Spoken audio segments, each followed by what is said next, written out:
This is the Gonzalez-Alvarez house. It was built in 1727 in St. Augustine, Florida. It's known as the oldest house museum. So we're going to do a little tour of the house, so come join us.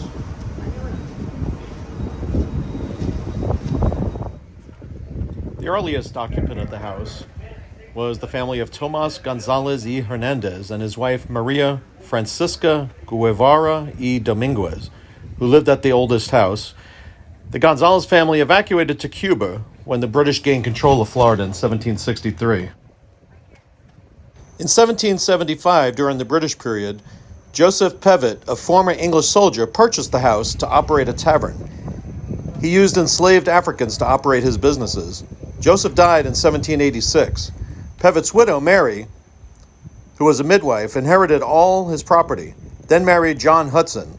John was a gambler who squandered Mary's fortune. By 1790, they were broke.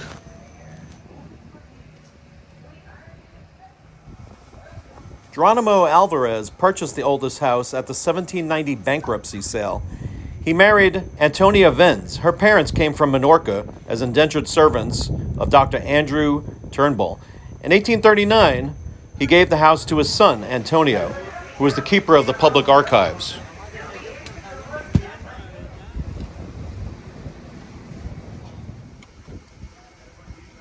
And the house is flying the 5 flags, the Spanish, the British, the second Spanish, the American, and the Confederate flags.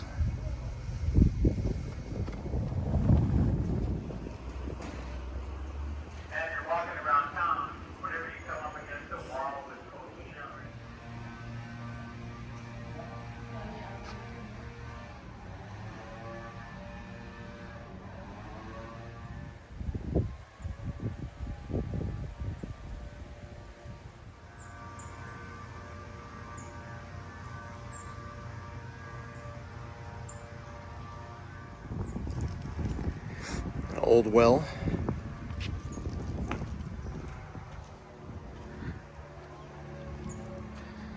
We'll enter through the back of the house.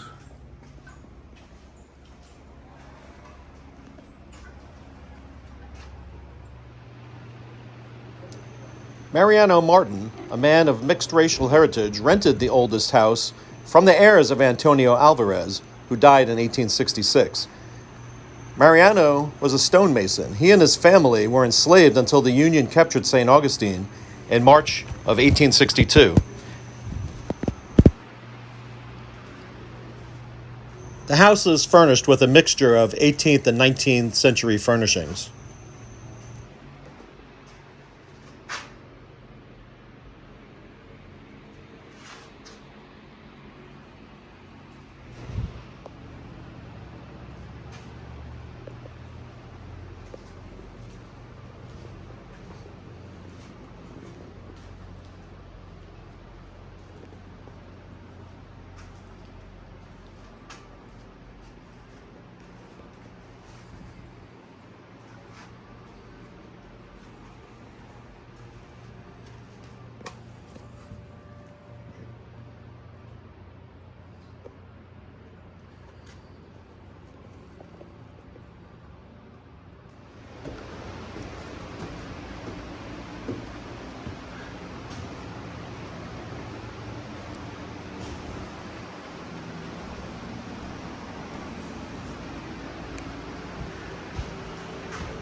This is the ballroom. The low paneling which surrounds this room covers the parapet, which edged the flat roof of the Spanish one-story house. The original house was only one story. Folding doors at the end of the room could on occasion be opened to create a ballroom, as any large room was called when it was used for social events.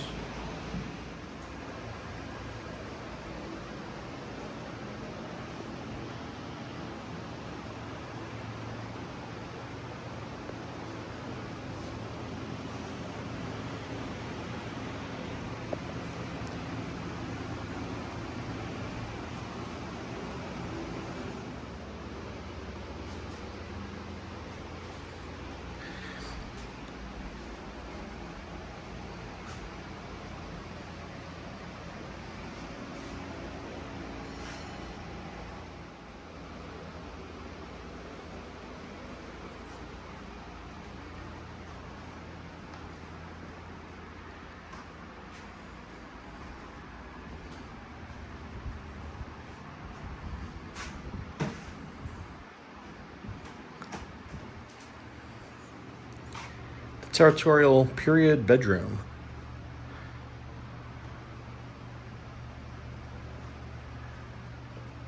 So Florida became a territory of the United States in 1821, and St. Augustine was an established tourist destination by the 1840s. The furnishings in this room reflect the lifestyle of the new Floridians in this tropical environment. One of the posts of the large bed carved banana leaves and palm fronds mark it as a truly southern piece.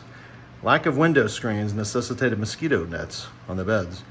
Important in every bedroom of earlier and later times were the washbowl and the pitcher and chamber pot.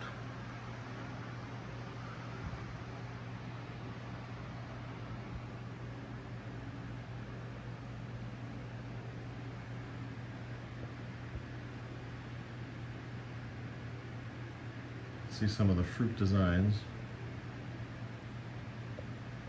The headboard.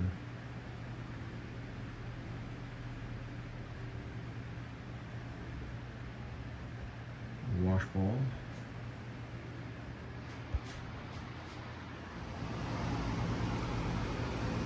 And the 5 flags seen from inside the house. St. Francis barracks in the background. In the backyard,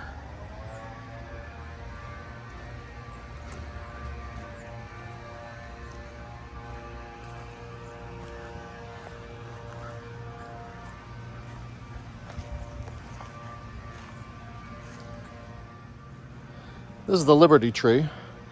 In colonial times, almost every American town had a Liberty Tree, a living symbol of the American freedom of speech and assembly. We descendants of the heroes of the American Revolution, who by their sacrifices established the United States of America, dedicate this Liberty Tree as a living tribute to our founding fathers in celebration of 250 years American independence. 1776, 2026. I think they jumped a couple months ahead here. Dedicated on February 8th, 2025. So, fine specimen of a tree here. An old oak, live oak.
The sundial.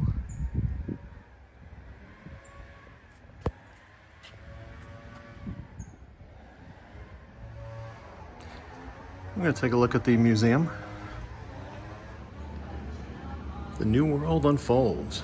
By 1522, Hernandez Cortez conquest of Mexico had opened up the great riches of the Americas to Spain.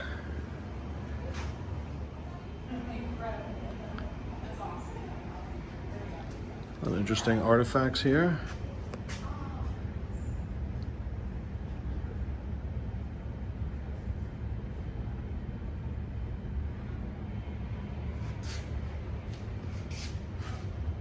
Chainmail, crucifix, the flag of Ferdinand and Isabella in 1492.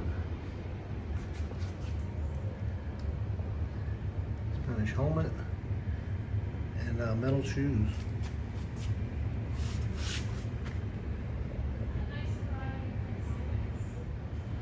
So legend says that this cast brass early 19th century door knocker originally adorned the Ponce de Leon family palace in Seville, Spain.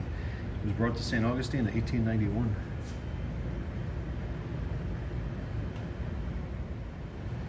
So notice the horsehair in this piece of plaster from the oldest house. Horsehair was added for strength in 19th century plaster. Square nails like these were used in modifications to oldest house. Square nails, and it's got horsehair you can see poking out. Portrait of Pedro Menendez, the founder of St. Augustine, 1565. So St. Augustine ruled North America from Canada to Mexico for Spain. La Florida did not hold the great deposits of gold and silver to exploit as in Mexico. Dramatic loss of Indian population followed contact with European diseases, but the native population remained significant. Conversion of Indians to the Roman Catholic faith became a chief goal of the Spanish crown.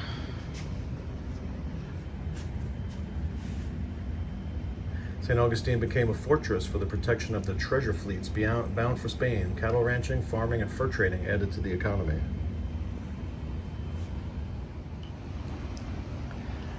So the Franciscan missions were the main agent of cultural change.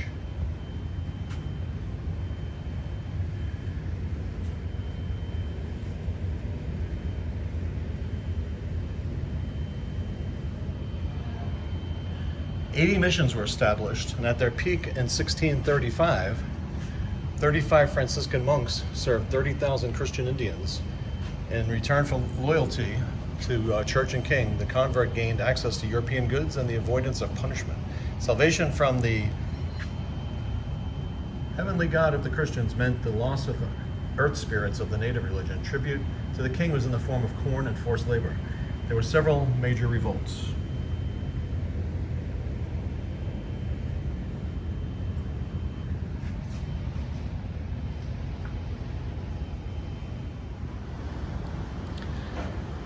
So Spanish rule depended on military might. Most adult men could be called for military duty. There were usually 300 paid positions in the garrison. This was supplemented by unpaid black and Indian militias. Tomas Gonzalez was a paid artilleryman. In addition to the main fortress in St. Augustine, a series of small outposts were established. Until the founding of Carolina by the English in 1670, the main threats to the Spanish rule were pirates, Indian revolt, and mutiny. The Coquina Age. That's a nice specimen of coquina right here.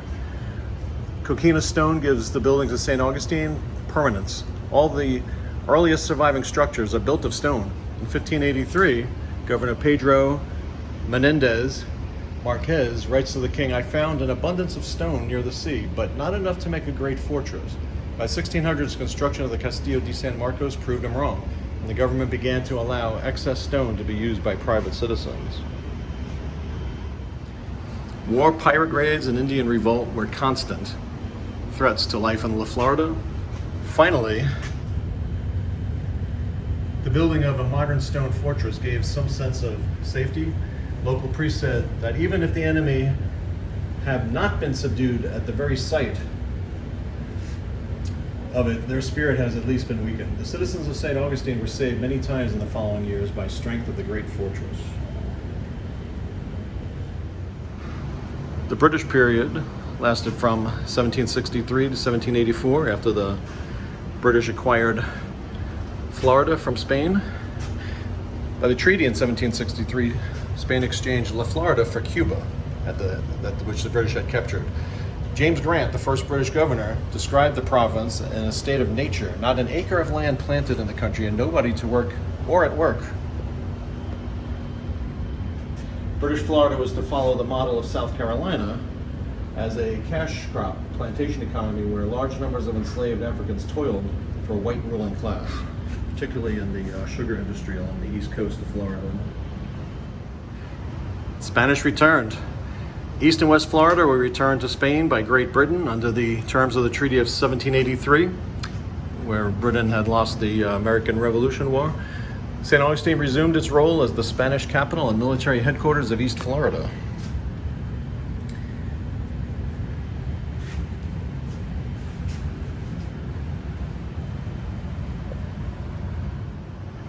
The Americanization of St. Augustine. The conclusion of the long Spanish treaty negotiations in 1821, that would be the Adams-Onis Treaty, brought East and West Florida into the United States, forming the territory of Florida.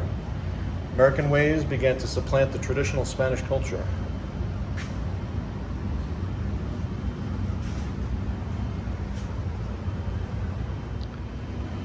The Minorcans.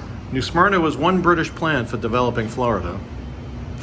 In 1768, an English company headed by Dr. Andrew Turnbull brought 1,400 colonists from Minorca, Italy, and Greece, establishing the New Smyrna plantations.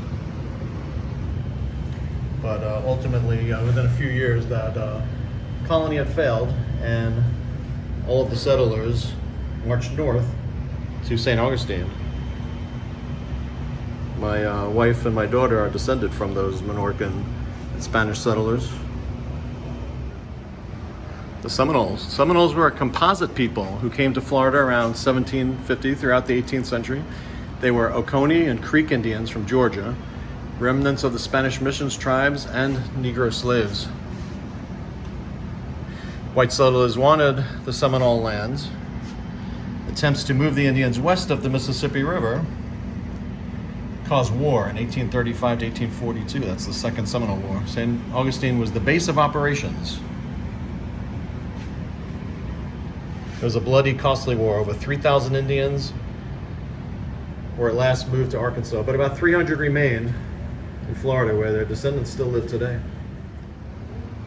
St. Augustine in the Civil War. Florida joined the Confederacy on January 10th, 1861. St. Augustine remained a Confederate town until it surrendered peacefully to Union forces on March 11th, 1862.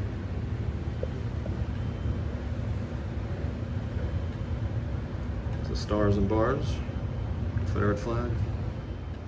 From isolation to winter resort. Portrait of Henry Flagler right there. He built the railroad, Florida East Coast Railroad. Recovery after the Civil War was sluggish. According to Harriet Beecher Stowe, St. Augustine was isolated, connected by no good roads or navigation. That's where Henry Flagler came in. Most of the transportation would have been down the St. Johns River in Florida. And that takes us to today. Travelers, tourists, and visitors. After the turn of the 20th century, patterns of St. Augustine visits changed. Automobiles brought people here. Airlines brought people here. And Florida is one of the most popular places in the world to visit.